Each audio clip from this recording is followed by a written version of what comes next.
thank you for joining us in our discussion about happiness today. We know that happiness can be elusive and it's different things for different people, but I'm here with two really good friends, and we feel that by sharing stories, being transparent, that through our journeys, maybe we'll challenge you to look at your own life and your own happiness just a little bit differently today. So I'd like to welcome my dear friends, Jenny Naze and Carrie Geocaris. Thanks for having us. Yeah, thanks for coming, ladies. And I guess, we just want to jump in, and we kind of are going to share our stories, and we want to start with sort of our before stories, as it were, and kind of where our journey starts, and then we'll work up into kind of where we are today and what we've learned so far. How we found happiness. Yeah. Yeah, how we found happiness. It's possible, we swear. I swear, I promise. So, I guess whoever wants to lead in, you can start, but I'm kind of looking at Jenny. So. I guess I'm first.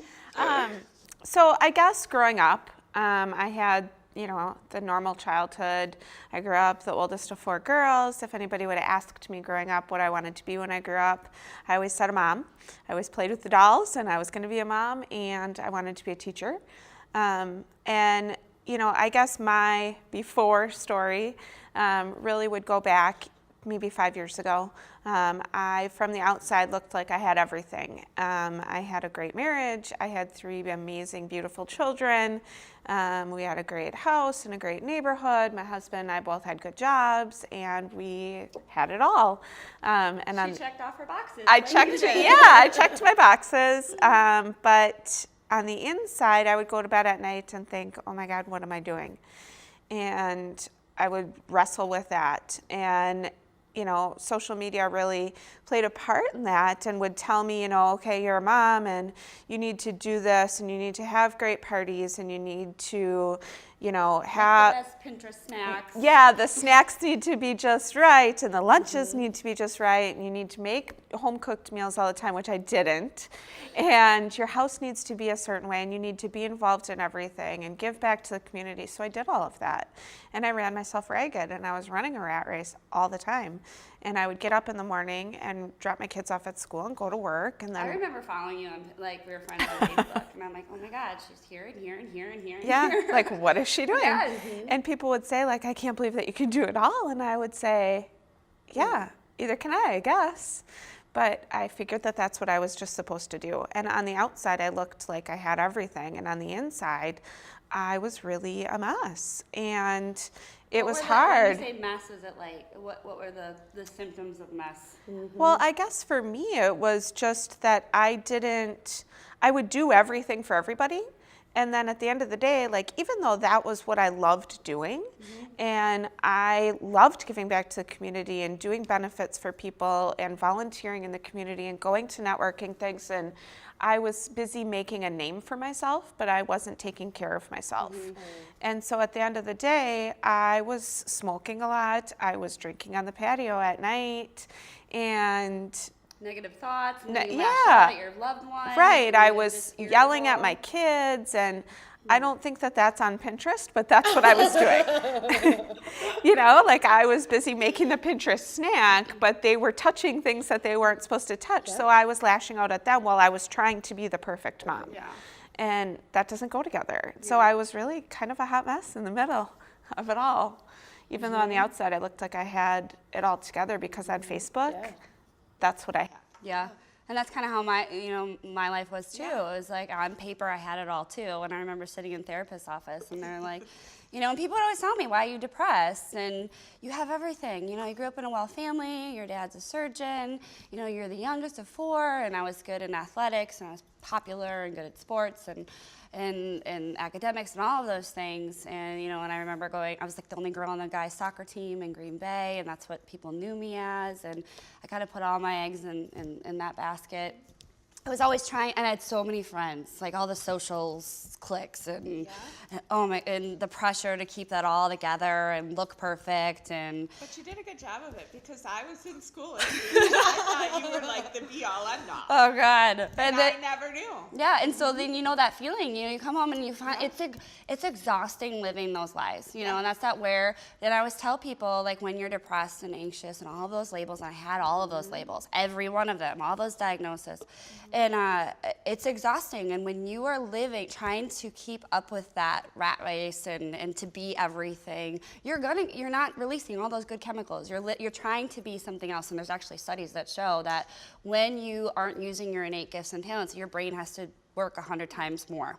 So you have to work harder at being something you're not, and so you're not gonna feel good, So that's where that whole like mind-body connection happens. But my story was, I went to a D1 school, was gonna play soccer there.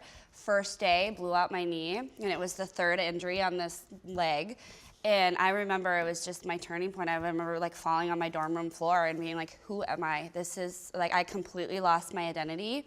And then what you did, started drinking, and then I became the party girl. Yeah. Everyone loved. Yeah. That was a lot of fun, but I would go and, fake it to make it. I was great in sports or in all my classes in school. And then in jobs, I would get jobs and I'd get promoted and everything outside was great. But at home, I would just lose it. I had all those, suicidal thoughts. I saw many, many therapists, 15 years of therapy, 18 different medications. And it wasn't until, my dad, who was a general surgeon in town that people knew very well, and he retired, and 3 months after retirement, he got stage 4 pancreatic cancer, which is, if anyone knows, that was your death sentence right there. And he looked at me and he was like, Carrie, I have lived a great life. I have no regrets. I've used my gifts. I've used everything I have. I'm gonna be okay. And that was my visual of like this whole idea of like living life passionately and purposefully. And I had heard all this stuff, like being authentic and real. And he just got his death sentence, and he's like, okay, let's go live now. And I mean, they gave him a couple months, and he went and lived like a whole year he lived. Mm-hmm. And I remember my D-Day being December 6th, and he called me, and I had a job where I had my own business, and so I could spend a lot of time with him. And he's like, "Hey, they got new snow up in Wausau. Do you want to go skiing?" And I had my happy pills in my hand, and I'm like, "Yeah, I'll go skiing with you." Mm-hmm. And I remember hanging up the phone. I'm looking at all these medications I was taking, and I'm like, we're both taking medicine to live. And here's the difference, is that he was fighting to live or wanted to, and I didn't want to. I'm like, this is messed up. Mm-hmm. And that was like, this is my D-Day, my decision that life is gonna be different, And so I went on that whole journey of being a student of all things wellness, and that was like my turning point. And your turning point, it was like, so, people, sometimes the ground has to hit rock bottom. We have to hit rock bottom, or the rug has to be pulled out beneath us, before we wake up, and you had a huge wake-up call because you couldn't be that. Right, I couldn't move. You couldn't move anymore. I mean, legitimately couldn't move.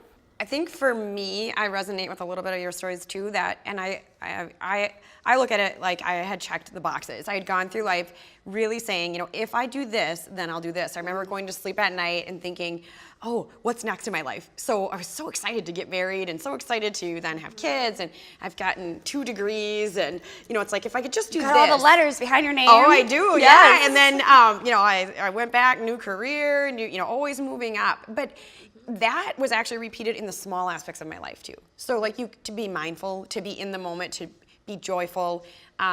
That really wasn't so much in my vocabulary because I was always thinking. So what are you thinking about me right now? Yeah. And what are you thinking? And did I say that? Oh, now I said the wrong thing. And then, so it was really a point of this hamster wheel in my mind, just always going. So you can't ever really fully enjoy something when you're all wrapped up in here. In your head. And nor could I really, I think, grow as a person because I was very, it sounds terrible, but self-absorbed. Yeah. I would, kind of got into a fascination with, being in the fitness industry, like body image and, weight loss and managing it, but self-sabotaging. It was Oh, yeah. Crazy. Well, and with women, and especially, and it's men too, but for women, I think it's worse, is that, especially in that industry, it's like, we all think like, oh, if I could just lose 20 pounds, or if I could get in the size 2, or if I could, I would be happy, and I would be happy. And I was like that too, because I was like, if only if I would lose weight. And then, but I was always looking externally for those little Happiness happy, and- pleasure, Yeah. giving. And then when you have it all and then you feel empty, you're like what's going on? What's wrong with me, right? And that's what people say to you, like, what's wrong with you? You should be blessed. You should be Yeah, and I great." felt like it was sort of, kind of, I would say, like, hedonistic in the way that you were like, oh, what could bring me pleasure next? What can I avoid this pain and really have the pleasure? So I mean, you might like, again, in the rat race of your life, you're so wrapped up and so anxious or consumed in your thoughts.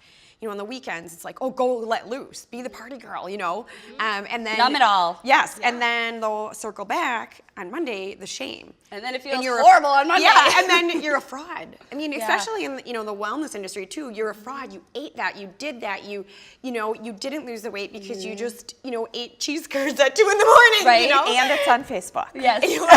Because someone took a picture. Yeah, exactly. And so I think for me, the cycle really continued, and for me, it came to a head when I have crossed all the T's, I've dotted all the I's, and from the outside looking in, again, it was literally perfect. Built our dream house, and for me, that once we had moved in, that's where the rug proverbially kind of came out. So we kind of Because you got to the point where like, I have it all and yeah, I don't have it all. Yeah. Yeah, so I kind of want us to kind of talk about where the rug got pulled out. And we kind of referenced it a little bit. Yeah. And I don't in know. your instance, it's like, Yeah. The rug pulled out, so did my legs, okay? Yeah, so Started I don't with think the the legs. viewers can kind of understand what we're Yes. talking about right now. So I think frame that up for them on what we're talking about. Right. So I think, going back, I did all the running, and I was running around like a crazy person and running the rat race and running around like a chicken with my head cut off.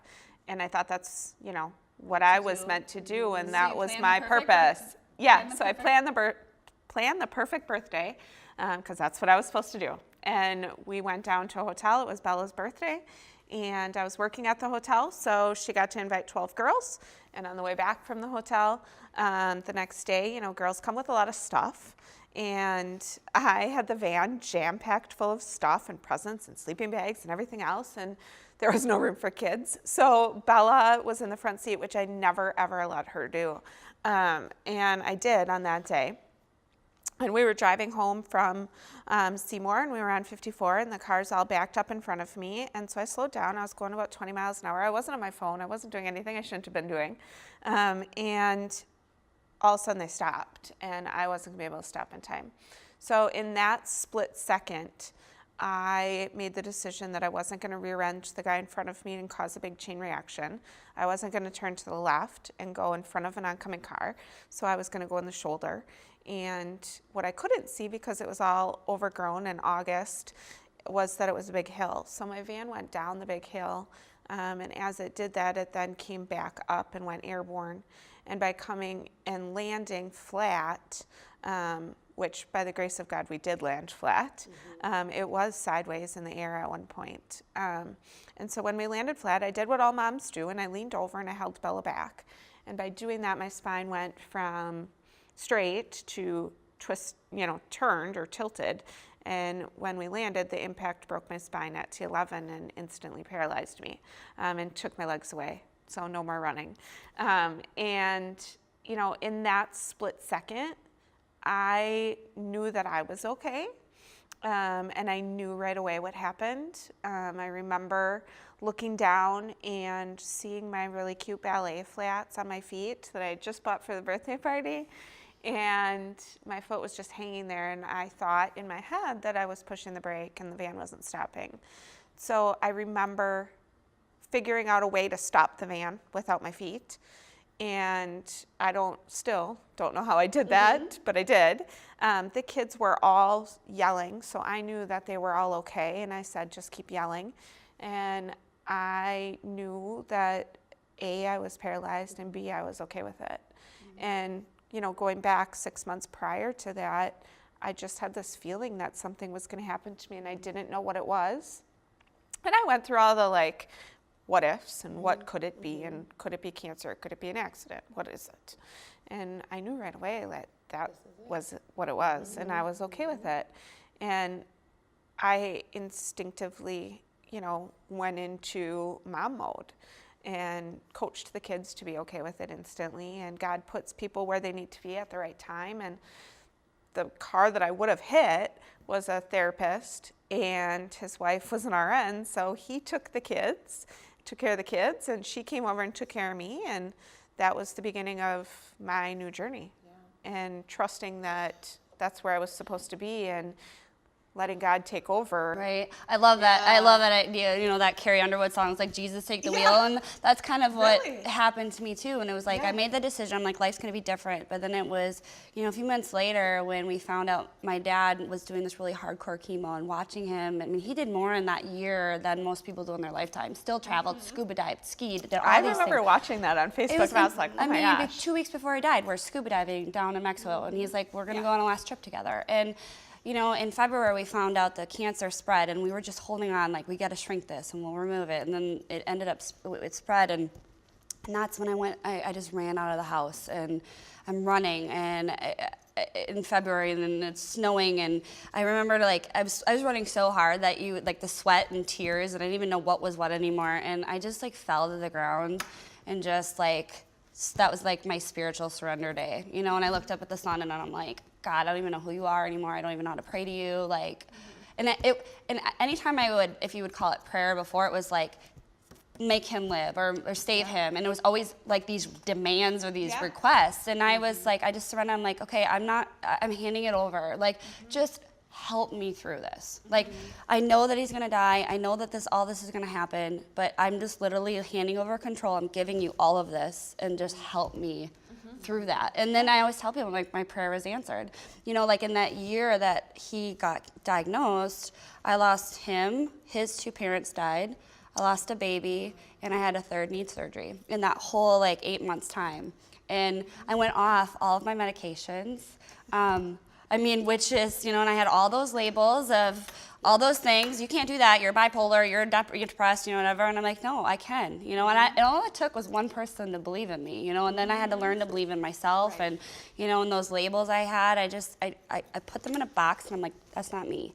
You know, I'm gonna find me, and I'm gonna focus on my strengths. And you know, I had to do a lot of studying and wellness and absorb all this stuff. And I'm like, okay. But my dad was the visual that I needed, you know, like what it looks like to live on purpose and live authentically. And so I had to find that in myself. Yeah. You know? And it's similar that my story really, you know, we're kind of, we've got this, you know, perfect little world that we live in, and this dream house that we built together. And my surrender moment was a dark bedroom. You know, like it's a big bedroom. It is dark, and I just remember being arrived, per se. I'm like, I'm arrived, and I felt so terribly alone, like oppressively alone. And I would go to sleep really like with the inside kind of nervous and shakes, like I can't go to sleep. I'm pondering this, like feeling so alone, not knowing my eternity, is this what life's about? Yeah, like, and I've always had roots in, you know, spirituality, but it always was more like this, oh, again, the boxes, like, don't do this, don't do this, don't do this. Yeah. And I felt this, and you have it in your class that I've took too, where this love, this intense love was saying, come home, release it to me, let it go, let me in your life. So for me, it was that point of surrender that, and grace plays a big, big role in it, because I put, you know, found by grace, because I felt like I was sought. And so I just had to surrender. Yeah. And grace was unmerited favor. You don't have to earn it. You don't have to check your boxes. You just need to accept you know, and I always it. tell people, like, I'm like, you're beautiful just because you are. Like, you're miracles. Like, just because we're beings, it's amazing in itself. So, and you accept it. And so that was my really, the turning point for me of saying, you know what, let go of that control, let go of those boxes that you have to be somebody different, look to the next thing, and fill up every day with that relationship for me. And so that's where I guess that whole aspect of joy started to kind of fall into place. And I'm just curious to know for you guys, so after you have the aha, or this rug pulled out, and then I guess, what's next, though? I mean, tell us about the exciting after, right? Well, I think, like, you know, what you were talking about is just like you just knew it was going to be okay. There's something that happens in trauma, or like in these experiences. It's like when my dad died, and I just knew I was gonna be okay. And then, everyone experiences things differently, but I was just like, I'm here for a reason. Like, I just got this feeling, and I was like, you know what, I'm supposed to tell my story, and then I was like, but as I watched my dad, like, use his gifts and talents, and I'm like, I'm gonna try that. What does that really look like? What are my gifts? Yeah, right? What and am I that's, doing? And that's what we find with so many Yeah. moms is Right. that when you're giving and carting your kids around and doing everything for everybody else, you forget what you like and you forget what you're good at. And just because you grow bigger doesn't mean you don't like to play anymore and you don't like to sing and dance and wear polka dots and stripes like your daughter did this morning. You know, like we need to have that that joy and that we can and that's I think that's what's important is that you can have all that. You know, amongst all the daily grind of getting up and doing all these things, you can still find that peace and joy. And so, how do we do that? I think, you know, what have you learned? So for me, I think, you know, with my accident, so I'm in the hospital and all of a sudden my whole life has changed and everybody around me's life has changed and I'm sitting there questioning like, how am I going to do this? And how am I happy with this? And everybody else is like, oh my gosh.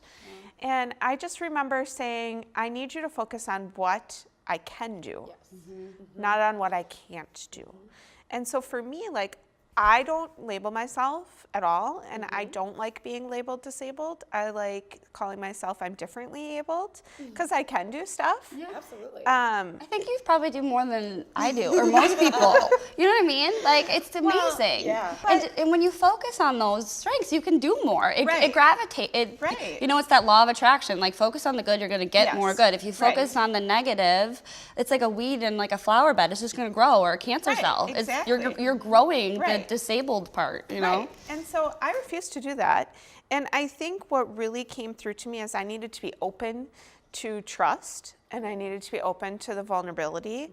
And for me, it Letting was people help you. Yeah. Like I really had to let people help me, whether it be my husband or my first 2 nurses in rehab were my students that I enrolled.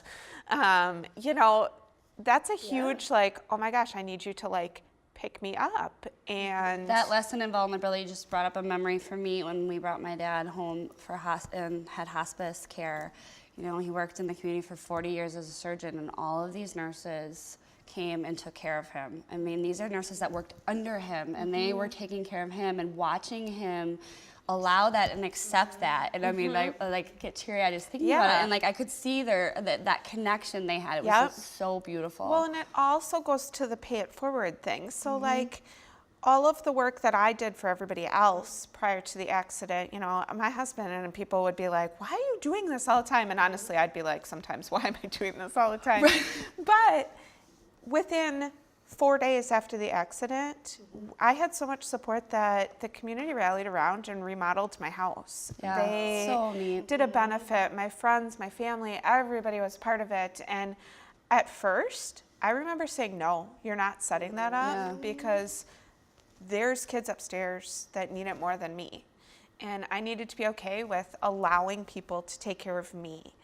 And by doing that, I opened myself up to different relationships.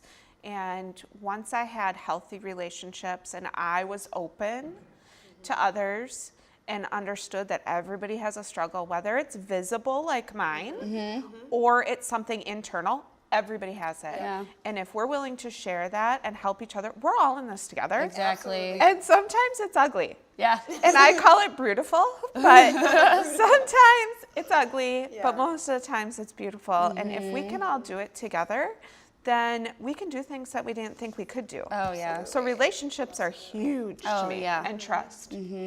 There's something you said when we were talking before we started about like, you know, what do we do now that's differently than we did before? And sometimes it's interesting because it's not a lot of big things. It's the moments. And, you know, the whole idea of like living in the moment and in the present. I remember when my dad, you know, when he was sick, he couldn't go out and do a lot of stuff because we didn't know how the chemo was going to react with his body. So the fall is always kind of a time for me that's kind of hard but good. But we would always go for these walks, and his hands would get really cold from the chemo, so he had these gloves on. And so we're walking, and all of a sudden he stopped, and I remember him taking the gloves off, and he just stopped and he closed his eyes and he took like the biggest breath. And I just watched him, and I'm like, what is he doing? And What then is it hit me. And it was just like, he's outside and he's enjoying the cold on his fingers and he's breathing. And I'm like, that was my first lesson in like being in the moment. Yeah. And I love getting that throughout my day, you know, Yeah. just when you're stressed, just stopping and grounding and Yeah. breathing and then looking around at like the beauty around you. And that was, but I needed to experience that and see somebody else kind of, because otherwise I would have been, you know, like you, always in my head, going, Yep. you know, not shutting it off. Yeah. And you would have thought that the moments then were like the picture moments. Oh, yeah. Like the holidays and the, Yeah. Where instead it's you walk outside of work and you see a beautiful tree and you're like, Did you see the sun? oh, yes, I'm taking yes. Now it's like, oh my God, the sunset. The sunset, the sunrise, and I think for me, we talked about, you know, joy a lot, like, you know, our class and our relationship together is we talked about this joy where, I mean, you taught us that, you know, could you sit on an island and be okay and be joyful, and it's just you and your, you know, your connection. And so I think for me, that daily renewal of your, you know, your connection with your source is what I have to do. Getting outside of my head and letting my heart connect with people that bring me joy, that teach me things. So stepping outside of my social circle. Do I still lose my temper? Do I still get caught up in my body image? Oh my gosh, yes. But I think, you know, I can savor. Yeah. And I also, now, you know, savoring the moments is so precious to me. Something I couldn't do before. And I think the last thing is looking outside of ourselves to see, again, how can I connect? How can I help? And that happiness isn't something that I just need to consume Yeah. or numb out. Yeah. Well, and I think we need to, it's really crucial for people to understand that conditioning that we all go through that taught us these messages that we need to have check the boxes and you need to have all this stuff. Actually, if you just go back and look at a picture of yourself from you're a young child and look at your eyes and your face, you actually came to the world joyful. And you can have that again, you know. So, but you have to go through this experience and to understand it, you know. So is there just one question, I know I can't just narrow it down to one, but that we can give the viewers just one question that to ponder as they leave this viewing session today? For me, I think it would just be like, yeah, what is the condition of your spiritual health? Where are you at with that? And I think for me it would be, are you living your life on purpose, and what is that purpose? And are you trusting others and being open with yourself and being vulnerable to yourself? I think it's important that people understand that purpose isn't your career Right. either, because purpose, like we are all living, you have to find your life mission and what are you really here for, and finding ways to live it in all aspects of Right. your life. Right. You know, and then I think my question would be is like, are you honoring your inner child? Can you look at me and say you're the most joyful, I have joy? And if you can't, then you got to kind of look at what's missing. Yep. You know, how can we connect that with it and connecting with your higher self and a higher power of some sort? yeah, absolutely. And I think taking off the mask, like you're saying, the trusting, the vulnerability part is just what we've done. We've pushed through maybe some fear and sharing our stories today. And I really look at other lifesavers throughout our program that said, you know, if just one person can be reached, you know, spurred on for some personal growth or make a change in their life, then it's all worth it. Transparency Absolutely. is the best gift you can give Yeah. to the world. I mean, Right. sharing You know? your story in order to help other people. I mean, it That gives you your purpose. Yes. So, I mean, here's to happiness, here's to joy, here's to vulnerability. Transparency. Cheers, ladies. Cheers.